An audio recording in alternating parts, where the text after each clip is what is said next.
وہ آدمی جس میں تنہائی میں اللہ کا ذکر کیا، اللہ کو یاد کرنے بیٹھ گیا، کوئی دیکھنے والا نہیں تھا، وہ تنہا تھا، حجرے میں تھا، اپنے بند کمرے میں تھا، اپنے رب کو یاد کیا، اللہ کی یاد کرتے کرتے اس کی آنکھوں سے آنسو ٹپکنے لگے، اس کی آنکھیں آنسوؤں کا خراج دینے لگی۔ تو میرے اور آپ کے آقا و مولا نے فرمایا کہ یہ آنسو اتنے قیمتی ہیں، ان آنسوؤں کے بدلے میں قیامت کے دن اسے عرش الہی کا سایہ نصیب ہوگا، عرش الہی کا سایہ اسے نصیب ہوگا ان آنسوؤں کے بدلے میں۔ رومی علیہ رحمہ فرماتے ہیں جہاں پانی گرتا ہے وہاں سبزہ اگتا ہے، جہاں آنسو گرتے ہیں وہاں رحمت اترتی ہے۔ تو اس لیے جو اللہ کی یاد میں رونے کا لطف ہے اور اللہ کی یاد میں آنسو بہانے کا اجر اور صلہ رکھا گیا ہے، یہ گناہوں کو دھو ڈالتا ہے، یہ اندر کی صفائی اور ستھرائی کا سبب اور ذریعہ ہے۔ میرے اور آپ کے آقا و مولا نے فرمایا راتوں کی تنہائیوں میں اٹھ کے قرآن پڑھا کرو اور قرآن پڑھتے ہوئے رویا کرو۔ پھر فرمایا فَإِلَّمْ تَبْكُوا فَتَبَاكُوا، اگر رونا نہ آئے تو رونے کی کوشش کیا کرو۔ حضرت داتا گنج بخش علی حجویری سے ایک مرید نے کہا حضرت اگر رونے کی کوشش کریں پھر بھی رونا نہ آئے، فرمایا پھر اپنے مقدر پہ رویا کرو۔ تم اتنے سنگ دل ہو گئے ہو کہ تمہاری آنکھیں آنسوں کا خراج نہیں دیتی۔ جو رونا نہیں جانتا وہ اللہ کی رحمتوں کو اور اللہ کی کرم نوازیوں کو کیسے سمیٹ پائے گا؟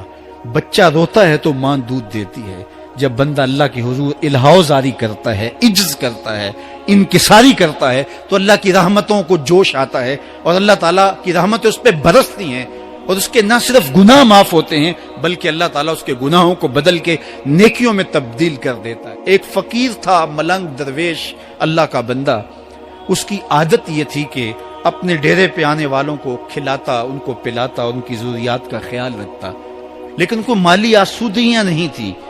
ہوتا یہ تھا کہ بعض اوقات لوگ آتے تو ادھار لے کر کے وہ لوگوں کو کھلا دیتا۔ خیر چونکہ فقیر کا مزاج یہ ہوتا ہے کہ لوگ آئیں اس کے ڈیرے سے کھائیں، بابا بلے شاہ نے بھی کہا تھا نا اٹ کھڑک کے دکڑ بجے تتا ہووے چلا، آن فقیر کھا کھا جاون راضی ہووے بلا۔ یہ فقیروں کا مزاج ہے، تو جو بھی آتا اس کے ڈیرے سے کھاتا اور وہ ادھار اٹھا اٹھا کے لوگوں کی ضروریات کو پورا کرتے رہتے۔ وقت آخر آ گیا، جن لوگوں نے ادھار دیا تھا وہ سارے تقاضا کرنے آ گئے۔ اب بابا جی کو کیا فکر لاحق ہے کہ یہ میرے مہمان ہیں اور میں ان کو کچھ پیش کرنے کی صلاحیت نہیں رکھتا۔ ایک بچہ تھا، وہ کچھ سامان بیچ رہا تھا، پتیسا بیچ رہا تھا یا کوئی اور چیز بیچ رہا تھا۔ اس نے گلی سے گزرتے ہوئے آواز لگائی، خادم کو کہا سے بلا کے لاؤ، کہا تم بیچ رہے ہو تو میرے مہمانوں کو کھلا دو۔ بچہ بڑا خوش ہوا کہ میں سارا دن گلیوں میں گھوم کے یہ پتیسا بیچنا تھا، اب یہ ایک جگہ ہی سارا فروخت ہو گیا تو یہ تو موج لگ گئی، میں جلدی گھر چلا جاؤں گا، میری ماں خوش ہو گئی۔ تو سارا ان مہمانوں کو کھلا دیا گیا اور اس کے بعد کہا بابا جی پیسے؟ کہا تم بیٹھ جاؤ، جب ان کو ملیں گے تو تجھے بھی مل جائیں گے۔ وہ بیٹھ گیا، 2 4 10 منٹ بیٹھا تو بچہ تھا، پھر کھڑا ہو گیا، بابا جی پیسے؟ کہا جب ان کو ملیں گے تو تجھے بھی مل جائیں گے۔ پھر آدھا گھنٹہ گزرا تو پھر اس نے کہا بابا جی پیسے؟ میری ماں میرا انتظار کر رہی ہے، ہمارے گھر کا چولہا اسی سے جلتا ہے، میں یہ پیسے لے کر جاؤں گا اور میری ماں کوئی ہنڈیا خریدے گی اور ہم شام کا گھر کا کوئی سلسلہ کریں گے۔ کہا بیٹا جب ان کو ملے گا تو تجھے بھی مل جائے گا۔ بچے نے رونا شروع کر دیا، یتیم بچہ تھا، اس کا سارا آسرا یہی تھا، اس نے رونا شروع کر دیا۔ جب بچہ رویا اللہ کی رحمت کو جوش آیا۔ کوئی مرید نذرانہ لے کے ان بزرگوں کے پاس آ گیا اور اشرفیوں کی بھری ہوئی تھیلی پیش کی۔ وہ اتنے پیسے تھے کہ اس بچے کو بھی دیے، جتنے لوگ آئے تھے سب کا قرض چکایا، کہا جاؤ گھروں کو۔ تو سب نے کہا بابا جی ہم صبح سے بیٹھے ہوئے تھے تو یہ نذرانہ دینے والا صبح سے نہیں آیا، تو اب کیسے آ گیا؟ کہا صبح سے تمہارے اندر کوئی رونے والا نہیں تھا، ایک رونے والا آیا تو باقیوں کا بھی کام بن گیا۔ بعض اوقات کسی ایک شخص کی وجہ سے باقیوں کی خطائیں بھی معاف ہوتی ہیں۔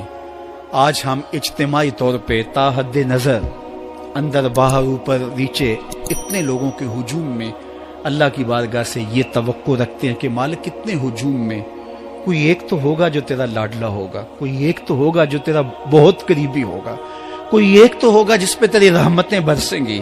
تو مالک اس کے صدقے سے ہماری خطائیں بھی معاف کر دے، ہمارے گناہ بھی معاف کر دے۔ کوئی ایک رونے والی آنکھ مل گئی، تو باقیوں کا بھی کام بن جائے گا. اٹھ فریدا ستیا تے میلا ویکھن جا, وت کوئی بخشیا مل جاوے تے تو ہی بخشیا جا.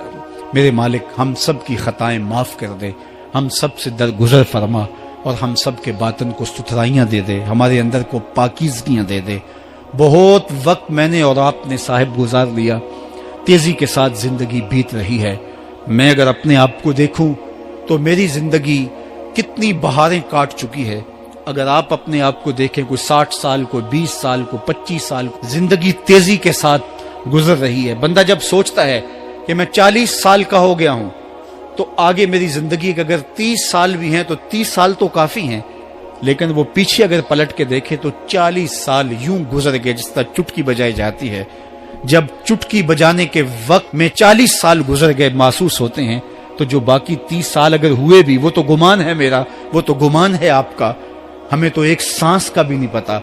پوچھا گیا زندگی اور موت کے بارے میں کیا خیال ہے, کہا فجر پڑی ہے, پتہ نہیں ظہر پڑھ سکیں گے یا کہ نہیں. کہا اتنی لمبی امیدیں لگائے بیٹھے ہو, کہا ظہر پڑی ہے, پتہ نہیں عصر پڑھنے کا موقع نصیب ہوتا ہے کہ نہیں. کہا یہ بھی طول عمل ہے. ایک بولا عصر پڑی ہے, پتہ نہیں مغرب پڑھ سکیں گے یا کہ نہیں. کسی نے کہا ایک رکعت پڑی ہے, پتہ نہیں دوسری رکعت بھی پڑھنا نصیب ہوتی ہے یا نہیں. کہا یہ سب تمہارے منہوں کی باتیں ہیں, میں تو کہتا ہوں ایک طرف سلام پھیرا ہے, پتہ نہیں دوسری طرف سلام بھی پھیر سکیں گے یا کہ نہیں. کیا موت اتنی قریب نہیں ہے؟ ہم نے اپنی آنکھوں کے سامنے لوگوں کو جدا ہوتے یوں نہیں دیکھا ہے. ہم کہتے ہیں اس کی خبر سنا رہے ہو موت کی, یہ تو میں نے ابھی سبزی والی دکان پہ دیکھا تھا. لیکن جب موت آتی ہے تو ایک لمحے کا تقدم اور تاخر نہیں ہوتا. تو صاحب آئیے اپنی زندگی کو اللہ اور اس کے رسول کی راہوں پہ ڈالیں. آج وقت ہے, آج موقع ہے, آج توبہ کا دروازہ کھلا ہے. کل سب کچھ نہیں ہوگا. آج اس کی رحمتیں آواز دے رہی ہیں. آج وقت ہے, وقت پر کافی ہے ایک قطرہ بھی آب خوش ہنگام کا. جل گیا جب کھیت برسا می تو پھر کس کام کا. اب آئیے سنیے, اس کائنات کے اندر ہمیں وہ خواتین ملیں گی جو پردے کے پیچھے تھی, لیکن پردے کے سامنے ماں نہیں آئی, عبد القادر جیلانی آئے.